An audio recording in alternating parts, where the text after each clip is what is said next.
Welcome to today's training video. This presentation will go over part 1 of the GPA reports and matching. This is our agenda for today. Again, this video will only cover part 1 of our agenda, which will go over the GPA matching overview and GPA reports.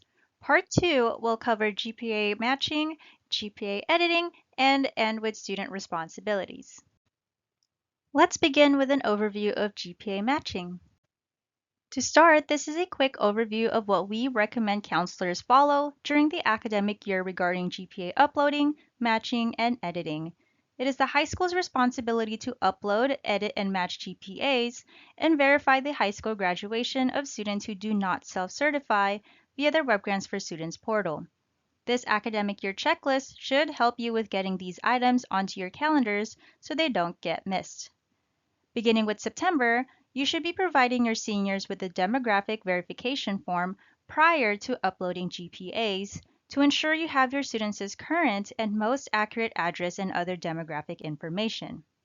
October 1st is the deadline to have all 2024-2025 GPAs uploaded for seniors and prior year graduates. Good note about this is CSAC will continue to accept GPAs through the March 2nd Cal Grant deadline. January 1st is when schools are required to notify juniors that their GPAs will be uploaded in their senior year unless they opt out of the GPA upload. Students should be made aware that students who opt out of having their GPA uploaded and students who opt out of applying with a FAFSA or CADA will not be awarded a Cal Grant A or a Cal Grant B. Ongoing weekly beginning early November, schools should use WebGrants GPA reports to confirm that students have submitted a financial aid application and to begin to edit and force match GPAs that are not automatically matched. In addition, you will want to remind and assist seniors in creating their WebGrants for Students portals. All preliminarily awarded students must confirm high school graduation and their school of attendance via the portal. And finally, August 31st is the deadline to verify the graduation status of students who were awarded a Cal Grant, but who have not self-certified high school graduation on their portals. This functionality in WebGrants opens the month your seniors graduate. In addition, we also have the GPA calendar to show you when important GPA actions open and close each year. CSAC is always working within 3 academic years, and this chart shows the approximate windows for uploading, editing, and matching GPAs every year. Exact dates are announced via listserv, so if you are not subscribed to our listserv yet, we highly recommend that you do so you can receive all communications regarding changes, deadlines, and reminders. So we are currently in the 24-25 academic year, but since GPAs are submitted nearly a year in advance, schools upload, match, and edit GPAs for the upcoming 25-26 school year.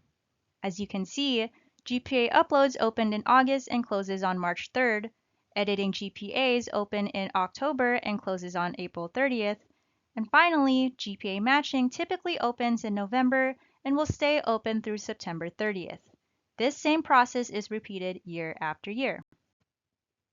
As mentioned earlier, GPA matching can begin 24 hours after GPAs have been uploaded for students who have submitted their FAFSA or their California DREAM Act application. When uploading GPAs, schools should be uploading GPAs for your current seniors, prior year graduates, and for transfer students who are completing makeup credits. Again, please reference the GPA calendar for the opening dates of GPA uploading, matching, and editing. Now, why should you be uploading GPAs for your prior year graduates? That is because high school students have a 2-year window to apply as a high school entitlement applicant, first as a high school senior, and second the year following high school as prior year graduates. Entitlement awards are special because students are only entitled to the awards during a short window. Having 2 years to qualify gives thousands of students who do not qualify the first year they apply due to a low GPA a second chance by boosting their GPAs in their senior year. This is because senior grades are included in the GPA upload only the year after they graduate high school.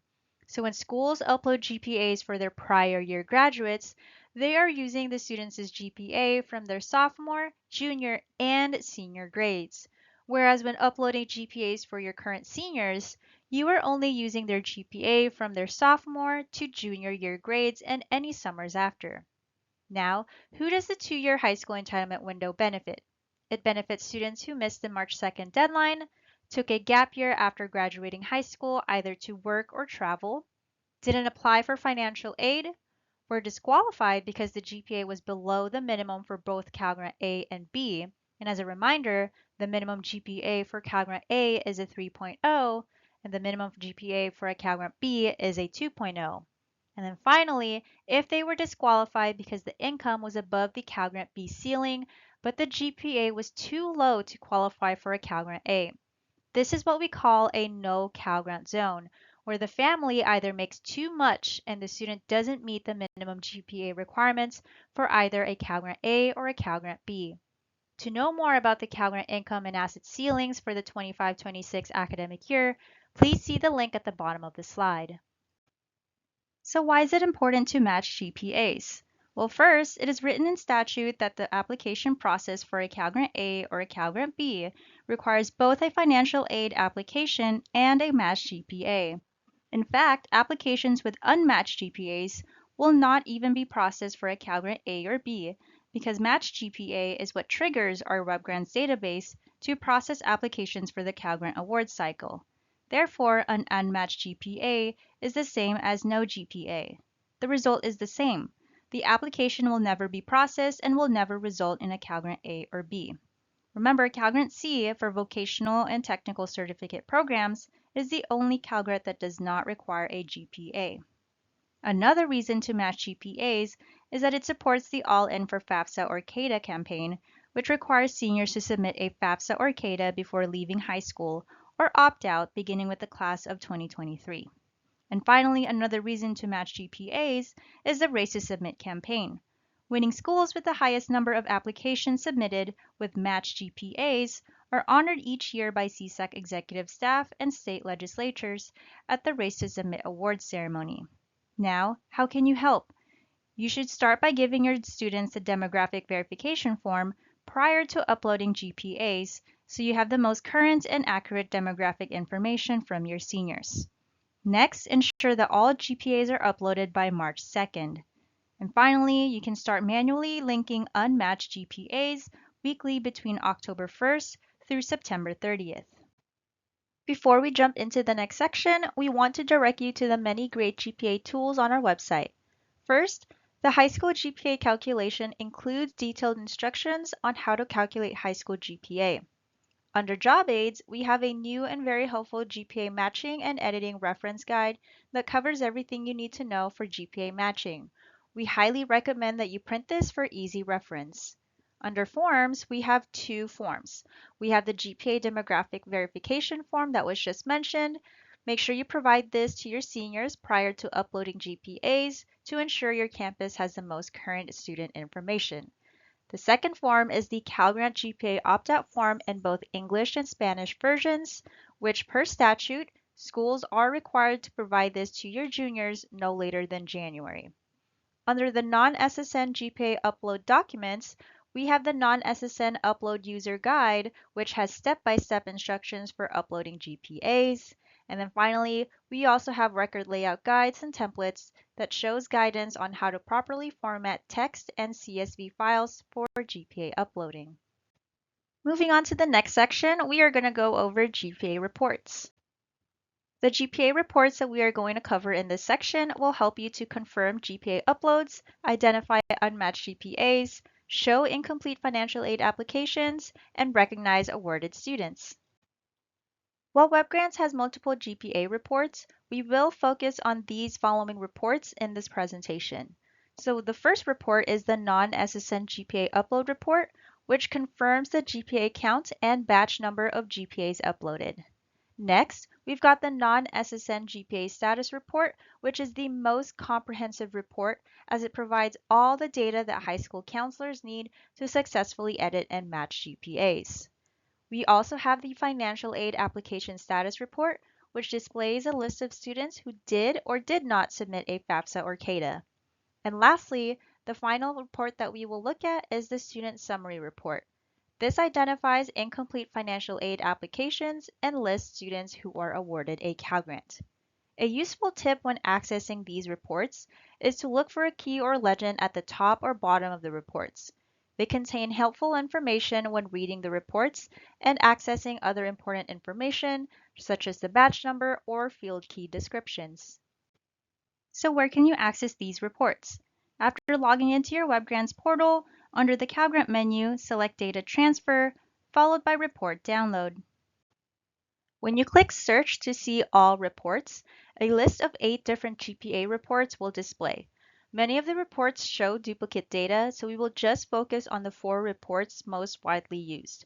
If you are seeking out a specific report, you can choose it from the Report drop-down menu and then press Search. Notice that there are 2 media types, data file and report. The report layout has page numbers, column headers, and is made for easy reading and printing. The data file layout is intended for importing into Excel for easy filtering and sorting. Now, if you do not already have access and need to access these reports, please contact your campus WebGrants system administrator, which could be your principal, a vice principal, or your dean, who can add new WebGrants user accounts. Let's begin with the non-SSN GPA upload report. This report is a short one-pager that confirms the GPA count and batch number of your uploaded GPAs. You will notice that this report provides the date that the batch was uploaded in the top right-hand corner. This report also displays the batch number and the total count of GPAs listed on the bottom of the page. A helpful tip is to make note of your batch number if you need to contact CSAC school support if you have any duplicate batches that need to be deleted. Next is the non-SSN GPA status report. This is the most comprehensive report available and the only report needed for the GPA matching process. Schools can check to see if their students' GPAs have been successfully matched to a financial aid application. Now let's take a look. You'll notice that current seniors and previous graduates who list your high school on the FAFSA or CADA are conveniently sorted by graduation year. Also, notice the 2 columns on the very right labeled Match and Match fields. The Match column has 3 different statuses, yes, no, and no app. Yes means that the GPA is matched to a financial aid application, meaning this student will be considered for a Cal Grant, so no further action is needed on your end. No means the GPA and financial aid application do not match. You can see any partially matching information between the GPA upload and the financial aid application listed in the Match field column to the right. Schools will need to attempt to match the GPA to the student's FAFSA or CADA. No app means no application was found in the WebGrants system because the student has not yet submitted a FAFSA or a CADA. Schools will need to reach out to students about filing a FAFSA or CADA, even if it is after the priority deadline. Federal and campus aid may still be available after the deadline. For more instructions and tips on the GPA matching process, please refer to the GPA Matching and Editing Reference Guide with the link listed on the screen below. The next report we will look at is the Financial Aid Application Status Report, which is an outreach tool to help confirm that students have submitted a FAFSA or a CADA. To use this report, start by adding filters to the Action Needed column to sort students out by recommended actions.